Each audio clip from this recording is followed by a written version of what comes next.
Hello guys, आप देख रहे हैं बी 1 बिलियनियर शेयर मार्केट की 46 क्लास में। वेलकम, जिसमें आज हम एक बहुत इंपॉर्टेंट पार्ट अपने शेयर मार्केट कोर्स का स्टार्ट करने जा रहे हैं, जो कि इंपॉर्टेंट पार्ट भी है और लास्ट पार्ट भी है हमारे कोर्स का। हमने अपने कोर्स में बेसिक्स को भी कवर कर लिया एंड रेशियोज को भी कवर कर लिया एंड लास्ट पार्ट जो बचता है हमारे पास वो है एनालिसिस। तो वीडियो में आगे बढ़ने से पहले वीडियो को लाइक, चैनल को सब्सक्राइब और बेल आइकन को प्रेस कर दें। एनालिसिस बेसिकली दो टाइप्स के होते हैं, first fundamental analysis and second technical analysis. तो हम फर्स्ट टाइप स्टार्ट करते हैं एनालिसिस की, जो कि है फंडामेंटल एनालिसिस। बेसिकली जो फंडामेंटल एनालिसिस है ये हमेशा तब काम आते हैं जब हमने शेयर होल्डर्स ने लॉन्ग टर्म इन्वेस्टमेंट करनी हो।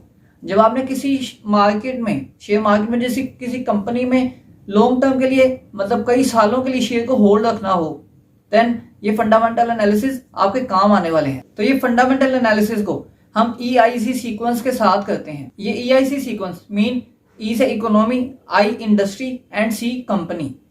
फर्स्ट ऑफ ऑल जब हम फंडामेंटल एनालिसिस करते हैं तो हम इसी सीक्वेंस के साथ एनालिसिस करते हैं। पहले हम इकोनॉमी को देखते हैं कि उस कंट्री की इकोनॉमी किस तरफ जा रही है।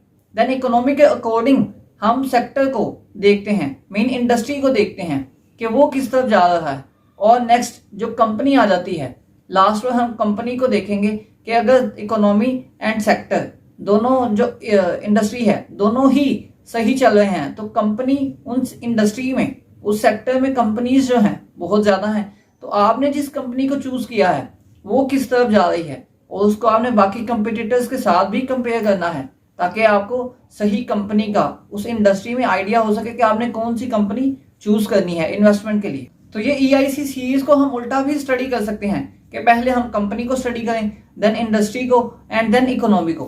लेकिन इसका कुछ ड्रॉबैक निकल सकता है, वो इस तरह कि अगर आप पहले कंपनी को स्टडी करना चाहते हैं, आप पहले कंपनी चूज करेंगे, आप उस कंपनी को देखेंगे, उसको स्टडी करेंगे, देन आप उसको दूसरे कंपिटिटर्स के साथ कंपेयर करेंगे कि वो कंपनी कैसा परफॉर्म कर रही है। एंड जब आप इंडस्ट्री पर आएंगे सेक्टर वाइज पर, तो आप इंडस्ट्री को देखेंगे, वो भी इकोनॉमी के अकॉर्डिंग देखेंगे।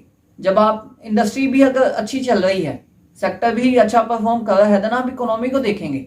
अगर इकोनॉमी ही इंडस्ट्री के बिल्कुल अपोजिट फॉल कर रही है, अपोजिट चल रही है, तो आपको इतनी स्टडी का थोड़ा बहुत ड्रॉबैक निकल सकता है। तो मेरी तरफ से तो सजेशन आपको यही है कि आप सीरीज वाइज चलें, पहले इकोनॉमी को स्टडी करें, देन इंडस्ट्री को एंड देन लास्ट पर कंपनी को स्टडी करें, ताकि आपका टाइम वेस्ट हुए बिना आप इन्वेस्टमेंट अच्छे तरीके से कर सकें। तो आपने अपना टाइम भी तो कंज्यूम होने से बचाना है, क्यों? क्योंकि time is money.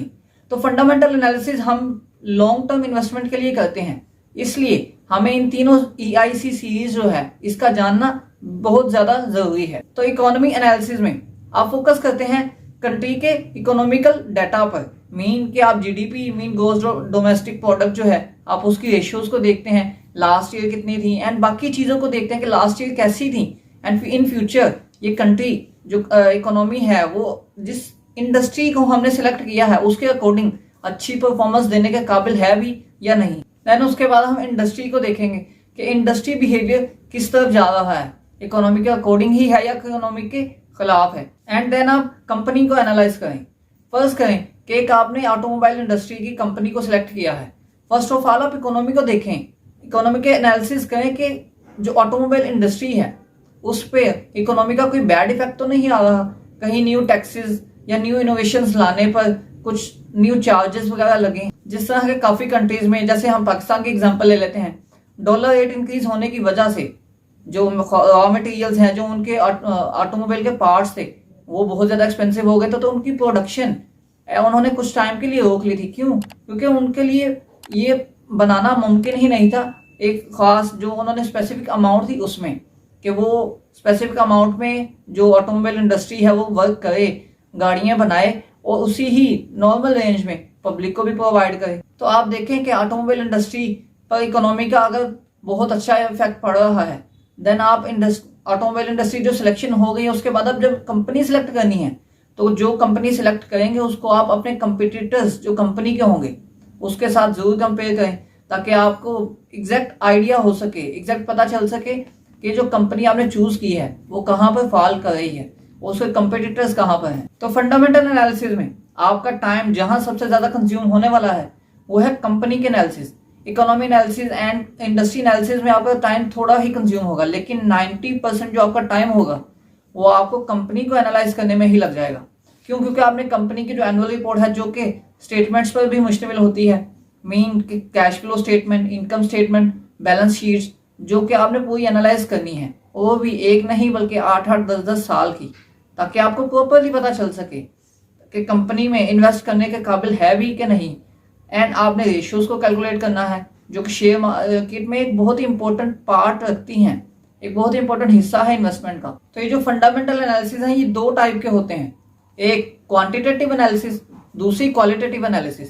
Quantitative analysis में हम रेशियोज को कैलकुलेट करते हैं, balance sheets, income statement and cash flow statement वगैरह को देखते हैं, उनको एनालाइज करते हैं।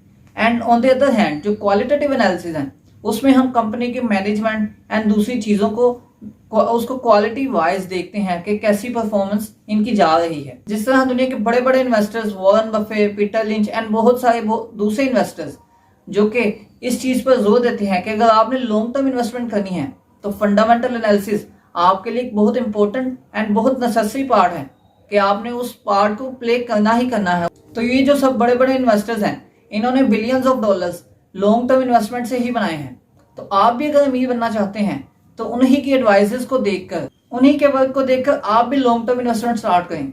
याद रखें, लॉन्ग टर्म इन्वेस्टमेंट, तो शेयर मार्केट में सिर्फ लॉन्ग टर्म इन्वेस्टमेंट ही है जो आपको अमीर बना सकती है एंड जो आपका फ्यूचर बदल सकती है। तो शेयर मार्केट में अपडेट रहने के लिए एंड शेयर मार्केट को सीखने के लिए इस चैनल को सब्सक्राइब कर दें एंड जाते जाते वीडियो को लाइक एंड दूसरों की हेल्प के लिए शेयर लाजमी करें।